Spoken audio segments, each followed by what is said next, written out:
May 8, 2025. The day the world held its breath. What began as a seemingly localized conflict has rapidly escalated into a situation of grave international concern. In the early dawn hours, India executed a meticulously planned drone strike deep within Pakistani territory, targeting what were claimed to be militant camps. However, the operation extended well beyond its intended scope, with drones reaching perilously close to significant urban centers, including the bustling metropolises of Karachi and Lahore. The night air was soon punctuated by a series of loud explosions, sending shockwaves through the vicinity and igniting widespread panic among civilians. In response, Pakistan's military mobilized with urgent precision.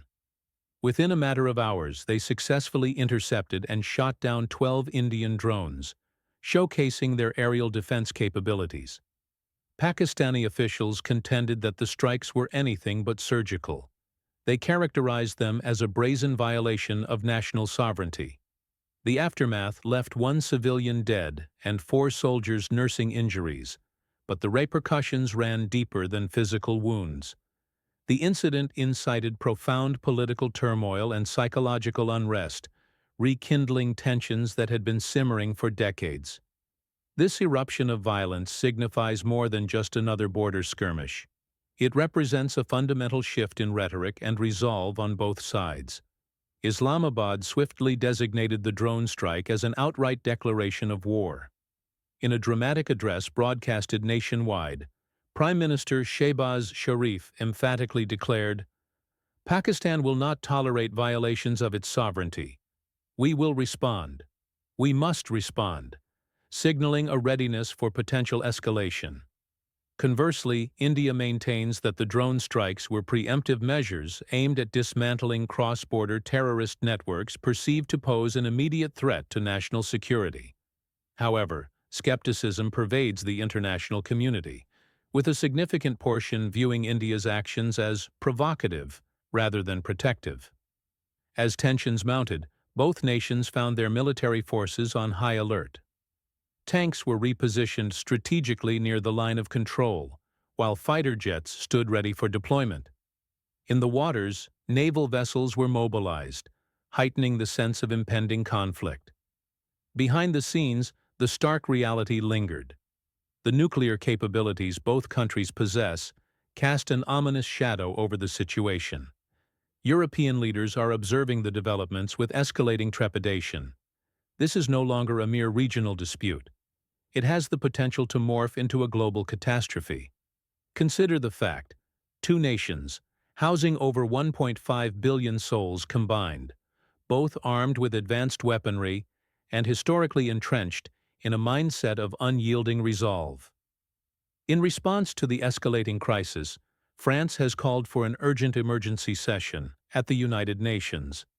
Germany is urgently advocating for immediate de-escalation, while the United Kingdom is pushing for the involvement of a neutral third party to mediate the conflict. Meanwhile, European defense committees are secretly revisiting their readiness protocols, aware of the stakes involved. Iran has stepped forward, offering its services as a mediator, while China, in a careful balancing act, issues neutral statements yet remains attentive, fully cognizant that any significant change in this volatile dynamic will impact its strategic interests. Across the Atlantic, the United States, under the leadership of President Donald Trump, has extended an offer to facilitate dialogue between the conflicting parties. However, with mutual trust evaporating at an alarming rate, both India and Pakistan remain steadfastly unwilling to yield. The chilling reality is this: India and Pakistan have gone to war before.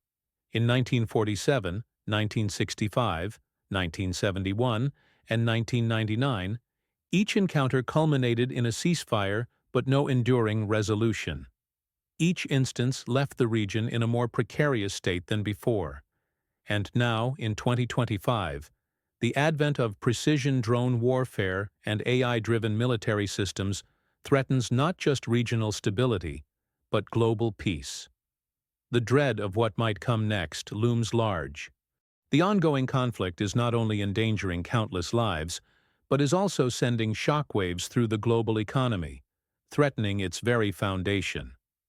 Within mere hours of the initial strikes, a noticeable downturn gripped global stock markets. The Bombay Stock Exchange's Sensex index plummeted over 1,200 points, signaling panic among investors. The fallout quickly extended to European markets, with the FTSE in London, the DAX in Frankfurt, and the CAC 40 in Paris, all experiencing significant declines.